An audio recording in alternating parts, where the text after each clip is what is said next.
This is Local Edition. I'm Brad Pomerance. We thank you again for joining us. We are joined by Mike Gipson. He is a member of the City Council in Carson. Sir, I thank you so much for joining us. Thank you for having me. You are also a part of a group called the Young Elected Officials Network, affiliated with People for the American Way.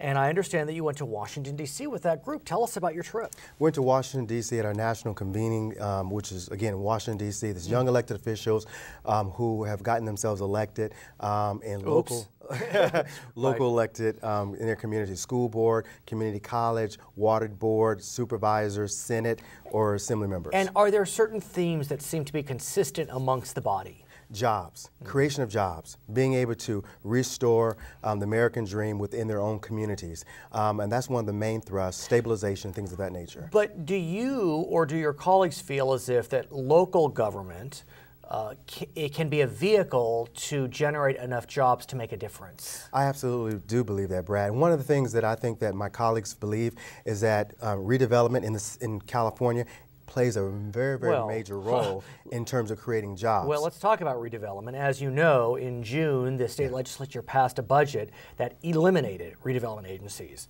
Not put them on ice, eliminated it. Right. So what are you going to do? Well, we're going to do what we've done thus far, and that is file a lawsuit against the state of California, because we believe that the voters voted to pass Proposition 22, gave them the right to hold on to local money, such as redevelopment, and the state and legislature are overriding what's going to take place, and we believe that the judge and the courts will show in our favor. Well, I know the California League of Cities is heading up that lawsuit. Absolutely. And I understand the argument. I used to be a lawyer, so a little knowledge is a dangerous thing. But for argument's sake, if the lawsuit is successful, then the state has a huge $5 billion hole that they need to close somewhere. And so that's going to be less money for schools or roads or the poor, disabled, whatever it may be. I mean, it's a very tricky situation. It is, to the point. It's tricky even with the local government trying to balance their budget.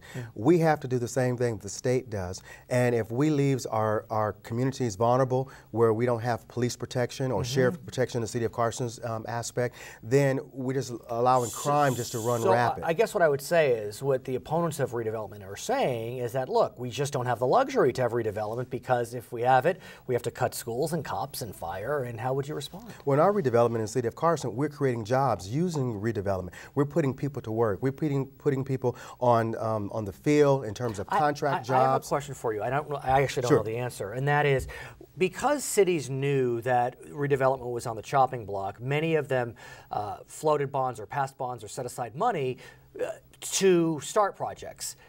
Will those projects still go forward? Yes. They will. They will still go forward. Even though those agencies are, I guess, shut down, or do they stay alive to keep those projects go through the process? The city of Carson created a housing authority. I see. And so through our housing authority, we can continue doing the work that we've done and continue the projects we have on the books right now. You're just not going to get new monies. We just want to get new money. I understand. Okay. Speaking of jobs, I know that in Carson you have a career center that has been very successful in locating and coordinating job placement. Tell us about it. Well, one of the things about the City of Carson and our Job Placement Center, residents in the City of Carson have access to job listings, internet access, utilizing computers, sending their resumes to various jobs, and the City of Carson act as an advocate for those particular employers, because most of them are in the City of Carson. They're warehouse jobs, they're Home Depot jobs. Yeah, you have a long list. Give us some of the employers that are actually part of that center. Right, we have Albertsons, Bank of America, BP, which is British Petroleum, Chili's, Coca-Cola,